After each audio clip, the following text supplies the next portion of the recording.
Welcome to another episode of Rich Dad StockCast. I'm your host, Denney, and today we're going to break down one of the most powerful financial concepts ever created, the cash flow quadrant, and how it applies to stock investing. Now, if you've been following the Rich Dad channel, you've probably heard of the cash flow quadrant. It's Robert Kiyosaki's way of explaining how people make money, and more importantly, how the rich invest their money to build wealth. Now, to break it all down, I've brought back one of the best people for the job, Rich Dad expert Andy Tanner. Andy specializes in helping people move from the left side of the quadrant, where most people struggle, to the right side, where financial freedom happens. Now, before we dive in, make sure you grab your free investing tools at stockcastbonus.com.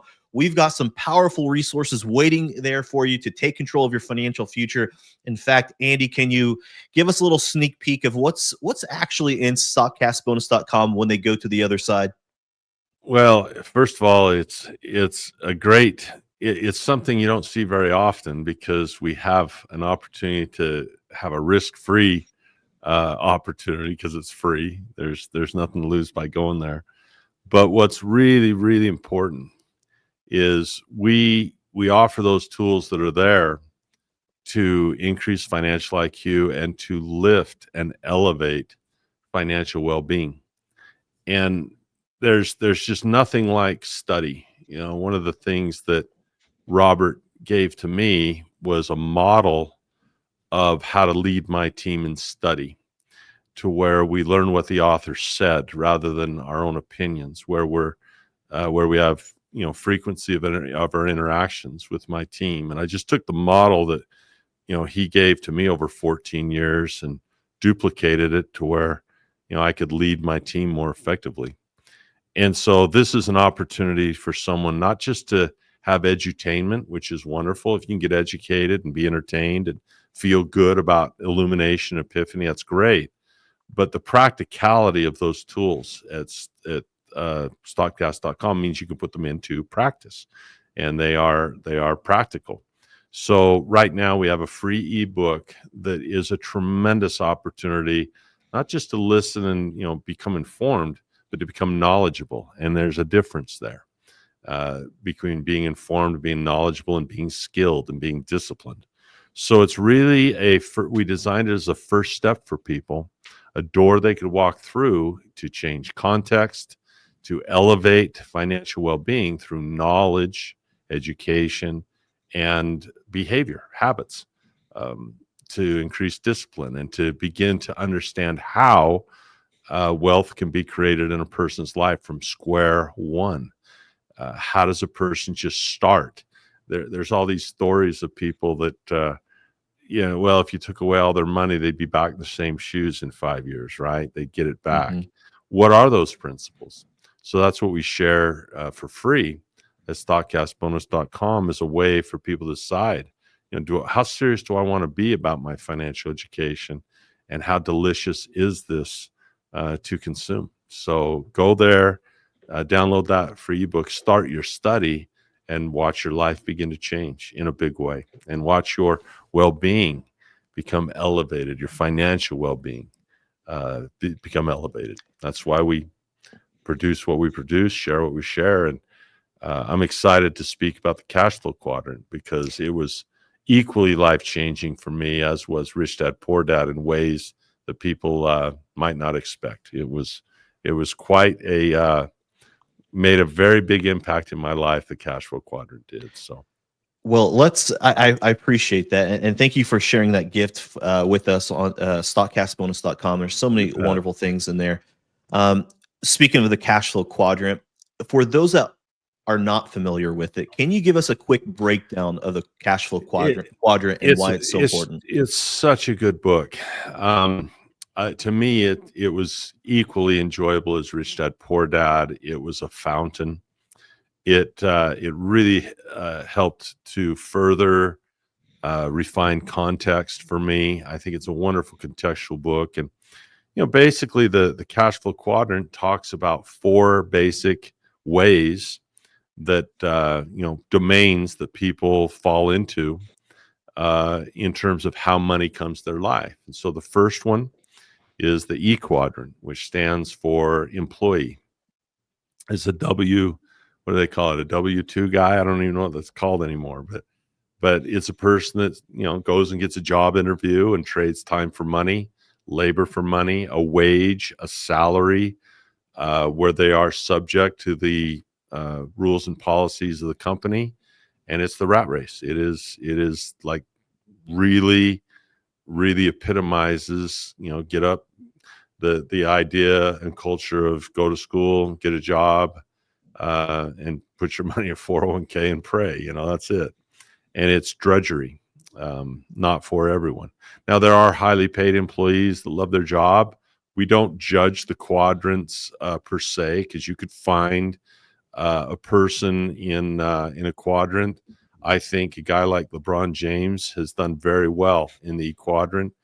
He's doing what he loves. He has leverage over most of his bosses, including his coach, and he's paid well, and he's doing what he loves. And where's he going to go as a solopreneur out to do that?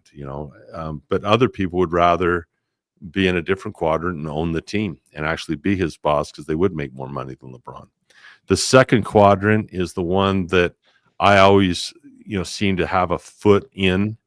I went to Robert and I said, man, he said, why don't you, travel with us? I go, well, I just feel I'm in the S Quadrant, where you don't really own your business owns you. Right? You're probably under 500 employees.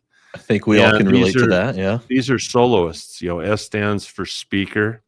For me, I used to make a pile of money by speaking, by doing, going into anything from motivational speaking to teaching to whatever. So S to me meant, self-employed soloist speaker, all that stuff. And I remember Robert said, there's nothing wrong with one quadrant over the other. It's a preference. So you have that left side of the quadrant where you have an E and an S on the left side of the quadrant. And that's where you're working for money. In both instances, labor's required. It is the epitome of working for money, where if the labor stopped, the cash flow would stop.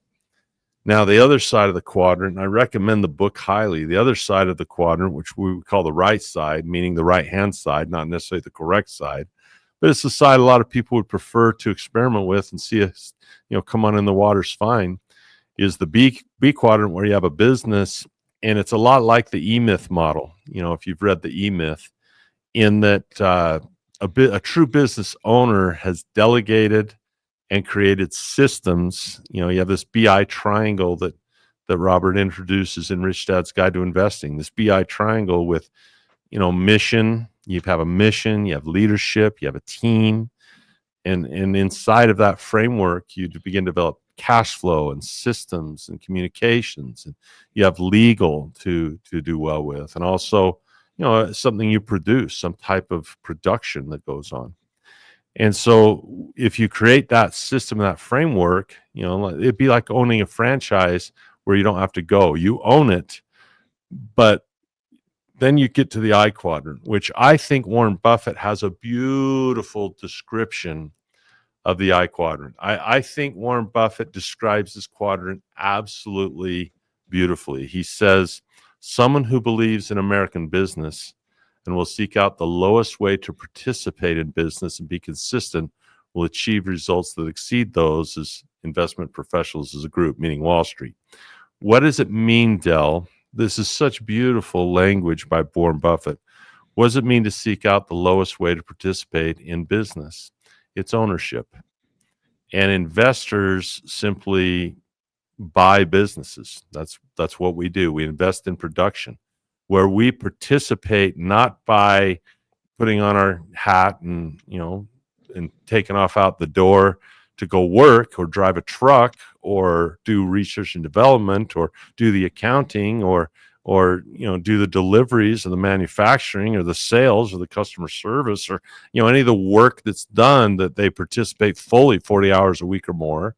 The lowest way to participate is to collect a dividend from a company where they divide the profits among the shareholders, or in real estate, we call this a distribution, where they distribute or dole out or deal out or, divide or distribute. It's all the same, where they take profits and those are sent to the owners. That is the lowest way to participate in business or real estate is by ownership. And that, to me, epitomizes the I quadrant in many ways, where you you have cash, you have money working for you rather than you working for money. You simply have cash that buys something that creates cash flow, that creates more cash. And that's as simple as it gets. But what a profound book. When I couldn't wait. I mean, I got that thing as soon as I could, and I dove into that every bit as hard as I dove into, I became a rich dad, what do you call it? Junkie? I don't know what we call it.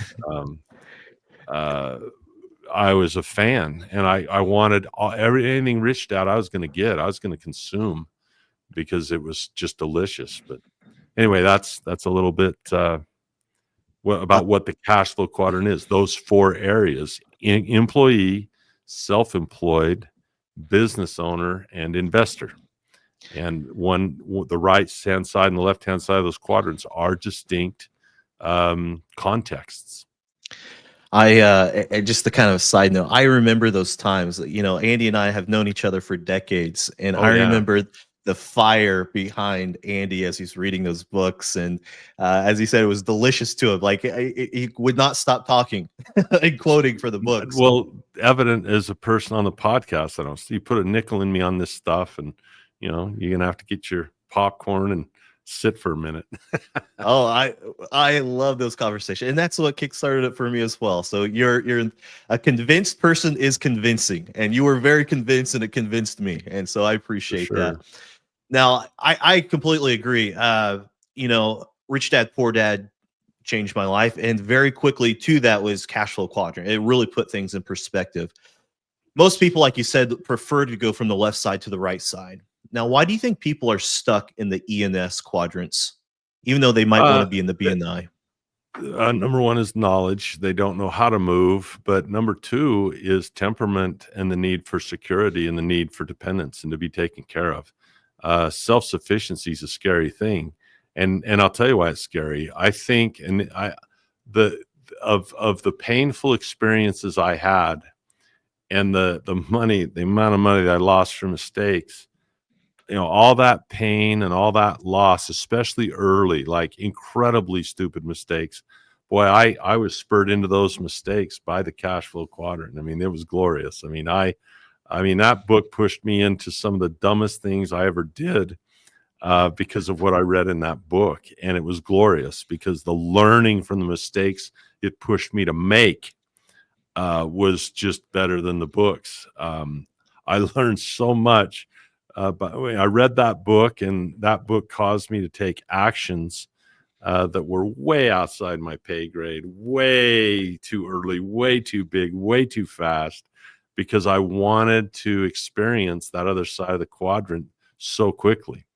And so, I can tell you some just incredibly wonderful war stories of my irrational exuberance to get to that side of the quadrant so quickly that I failed and just went down in glorious flames. I mean, it was beautiful. So much fun to be able to tell my sons about those failures so they don't expect anything different. It's wonderful. Well, let me ask you this, because I think many people can relate to that. Is, you get excited, you read this, you jump into something, oftentimes without knowing fully what you're doing. What's some advice, like to your boys, for example, that you'd give them, like, so they don't make those? I mean, you want to make mistakes and learn, but at the same time, you don't want it to hurt. I would say, son, I wouldn't rob them of those mistakes. I wouldn't. I'd say go for it. Where are you going to learn resilience from and learn how to mistakes if we avoid them? Yeah, I get it. Oh, we want to learn from other people's mistakes, so we don't want to have them ourselves. But those are choice lessons for me. I mean, there's an experiential, there's an empathy that occurs through experiential learning as opposed to observational learning. And there's certain clubs you join. If you're a cancer survivor, you look at another cancer survivor, you don't even need to talk about it. You're like, yeah, I get it, man. Yep, I get it. And there's a refiner's fire from those that are willing to make the huge mistakes. And why try to avoid the inevitable? I mean, I get it. We're all afraid, but that's what keeps people in the E quadrant is the fear. Like the very question you asked me, why do people stay in the E Quadrant? Because they don't know how to make mistakes. That's huge. That's huge. So there you go. So when we come back from break, I can give you some war stories. I tell you about all the money I lost. Well, let's go to break. I can't wait to hear these war stories. Listeners, we've just broken down the cash flow quadrant and why moving to the right side is the key to financial freedom. But now let's talk about some war stories. Let's talk about how stocks fit into this equation and how you can start using investing to build cash flow and not just wealth on paper. And don't forget to visit stockcastbonus.com and grab your free resources. Stick around. We'll be right back. So far, it's been great. I needed a source where I could really enrich my education through stocks. I didn't really have an avenue for it, and it's helped me a lot. The simplicity has really gotten me on the track to where I enjoy the learning as well as it's really solidifying in my mind. And like, they're not just trying to sell you something, they really care about the people that are in the course, and they really do care about you and your personal goals, and what you want to do is to help you and your family and whatever your goals are in life through that. So it's really been great. Welcome back to Rich Dad StockCast. I'm your host, Denney, and today we're talking with Andy Tanner about how to use stocks to move into the investor quadrant of the cash flow quadrant. Now, Andy, you tease us a little bit with some war stories about learning and whatnot. I'm just gonna leave it open. What's the first thing that comes to mind when you think of war stories? Well, I laugh at what you said in the previous segment a little bit, Del, when you said you're going into something without fully understanding it. How about going into something without understanding it at all? That'd be more accurate. And when are you going to fully understand anything? I mean, think of it this way. Okay, I really wanted to be a dad, and I really want to be a husband. And so when do you go into that being a total authority on parenting and child rearing? I mean, there's no manual on that. And even if there was, it's outdated. Yeah, you go in and the way you learn is you make the mistakes, and it's the way you learn to walk, and it's the way you learn to ride the bike, and it's just the way learning happens. And so we've got to be okay in understanding that most mistakes aren't fatal. Financial mistakes certainly aren't fatal, and Trump is like a great example of this, actually, because the dude is, there's a story where he's walking along with his wife, and he looks at they look at a hobo on the street, a homeless guy, and she says something like, "Wow, he has nothing," and he says, "Well, he's about $1 billion richer than I am because I'm behind $1 billion." At this moment, right, at where he was in his life. So, that guy's $1 billion richer than me, is what Trump said. That's but so when crazy. when I read the cash flow quadrant, there's a story in there about a guy that carried buckets and a guy that built a pipeline. And it's a wonderful story that compares the traversing the terrain with buckets to transfer the water, and the guy that built a pipeline. And the desire I had to experience that quadrant was so great that I really thought about the idea of making money without doing anything at all.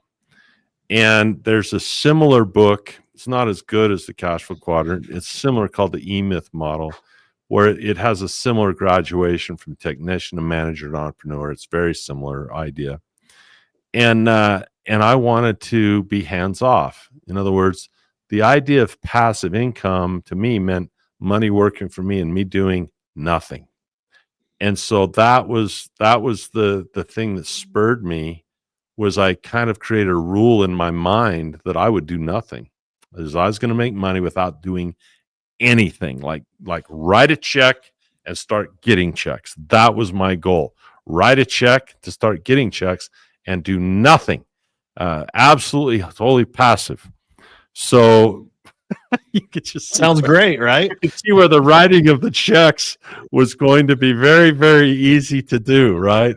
And part of me didn't care. Part of me really wanted to say, just be bold and just do stuff and just go. And so I had a friend of mine, the first one in the series. The first one was a friend of mine, and he's extremely wealthy today. I mean, back then we were both doing okay, but he's become very successful, far more than I have. And this buddy of mine comes to me, and he has a rich dad. In fact, his dad was my first rich dad, and one other guy. And so the four of us get pitched on a business opportunity. And we were going to pool our cash and become owners in this company. And my spidey sense was tingling. So here was a couple mistakes. Number one, I was the dumbest guy in the room. And so I kind of went along by saying, well, all three of these guys are way smarter than I am. And they're all successful. So if they're doing it, rubber stamp, I'm doing it. And I took a lot of comfort in their brilliance, right? Well, all four of us were stupid to not see this, but we didn't know it yet. So even rich guys can be stupid and do stupid stuff because we did a stupid thing together, right? So I was looking at this company, and what they wanted is they were willing to give up ownership. They had a great concept. I mean, the idea was really cool. We looked at the idea. We said, wow, this could really get some legs. This could go big. This makes sense. It's, great production. Looks like good business. But I was skeptical of the dude that was running it because I'm like, well, if it's such a good idea, why haven't you been able to execute it this far? And why do you need money? Why do you need money? Now, I was the salesman of the four. Of the four guys, I was probably the most experienced salesman because remember, S stands for salesman and solo and self-employed. Mm-hmm. So I was a pretty good sales guy. And when I looked at his business model, I'm like, why in the heck would you give up equity just for an influx of cash to buy, necessary equipment? They needed some equipment to pull this off. And my thought was, just go sell more. You could raise capital by selling. You have a good product, you have a good concept, put the pedal to the metal. If it's profitable, you could borrow money or you could raise money by selling. And I just thought, if this concept works, you should never give up equity when you could either borrow the money or raise the money through sales. And I felt the model would provide, the way the fulfillment went of the sale would have provided a massive front loading of cash in merely selling. And it really bothered me. But I was reading the Cashflow Quadrant. And I was like, I don't care. I want to do nothing. And I saw myself, getting drug in there to help them sell. I could see that. I could see as an owner, they would look at me as a resource to really help ramp up their sales. And I probably should have helped them. I probably should have. But I purposely said, no, I'm not going to touch this. I want to write a check and receive a check. Well, I wrote the check. Never received one back, not a single time. It's the fastest money I've ever. The moment I signed it, poof, that money was gone. That's the fastest money I've ever. That's all. It would be impossible to lose your money in Apple or IBM or Nvidia or any other company that fast in the stock market. I mean, it's instant. I mean, like imagine, you click and the whole thing's vaporized. That never happens in stocks. It happened the moment we signed those checks, I'll tell you. And we started to have meetings once in a while, and sure enough, he took all that money and he put it in inventory. And horrible mistake, because now you have money sitting there doing nothing, absolutely nothing but getting older and decayed. And I just remember my buddy and I, we went to lunch after a meeting, and I'm like, we're never going to see this money again, are we? We laughed about it, and what a great lesson. And that's one of many, right in that compressed time, I went right out. I did the same thing again. I thought, well, I thought it was more like missing a pitch. I didn't learn anything about how to swing the bat. Well, where's the next pitch? Let's swing at that one too. So reckless, and so unsavvy, and just so stupid. But you know what? Those lessons helped me start kind of seeing the ball a little bit better. I'm still swinging. I still miss. I mean, I can't imagine. I'm still fairly young in my own eyes. Maybe I'm not, but I still think I got a lot of years. I guarantee that I'll tell a story similar to that sometime. The key is, though, is through all of that, right? All that mess and all that. There is absolutely no way that my wife and I would have the gratitude for the assets that have worked out if I had not started swinging and started moving. No way would I be in the seat that I sit in now, with the situation that I'm grateful for now, had I not lost that money. And it just seems like such a massive tuition to pay, because it was big. I mean, this was not some little, $10,000-$20,000 investment. This was big, right? It was a big one. And we had a few of those that were just, I mean, it was really a big investment, especially for us at that time. But it was that cash flow quadrant that spurred me, because my desire to get to the other side was so huge, that I did it a bit recklessly. And so It, what? It worked out. It worked out, and it will work out. And the fact I can tell my sons those stories, are they going to learn from those stories? I don't know. You want to learn from others' mistakes? Well, I guess you could try, but you're going to get your face kicked in eventually. It's going to happen to all of us. it's bound to happen. I think we all, as time goes on, us investors, we have those war stories. Some little tuition has been a little more expensive for others than Yeah, that's called the school of hard knocks. School colors, black and blue, right? 100%. black and blue. We wear them But, proudly. but I shouldn't frame the cash flow quadrant as this launching pad into the abyss, because there are other people who have read that book and had less severe mistakes. They still make them. And it is a glorious shift in context. And you can do that in stocks with a click of a mouse. You can start to put your toe, because stocks are scalable. Like when you say, how do you move to the I quadrant in stocks? Well, you do it one share at a time, one step at a time. You don't need to make this dive into the swimming pool of private business ownership like I did, with just massive risk. You're actually putting money into something that's generally established. You learn a fundamental analysis, something that already has cash flow, something that's profitable, something with great management, rather than this, young guy that was learning along with us. There are colossal mistakes that are made in large companies. Certainly, we can point out some of those if we wanted, but the way to move into that I quadrant, the fastest way to put your toe in that water and get your first foot into there, is to learn to buy a share of stock. And now you're standing shoulder to shoulder with guys like Steve Jobs, guys like Jeff Bezos, right? Incredible entrepreneurs that are willing to share their genius with you. Man, it's irresistible. And you'll learn stuff too. It doesn't mean you can't make mistakes in stocks, but they're, by position sizing, meaning writing a smaller check, you can learn a lot of those. It would have been wonderful if I'd have learned all those lessons by writing a smaller check. Maybe, it would have been great. But to if you want to move in, I love what Kim Kiyosaki said once, man. She affected my boys. We were in Argentina, and through the translators, through the headphones, we're teaching for Kim, right? All these people listening to Kim. My kids were there, very young, probably 8 and 10, I would imagine. And Kim said, look, if you want to be in the I quadrant, just go buy an asset. And she says, go buy an ounce of silver. Then you have an asset. Now you have something that is there, that is an asset, right? It's silver.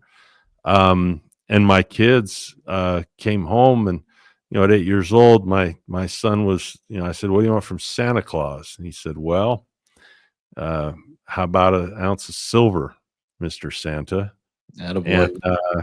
And so they just wanted to do something and buy something.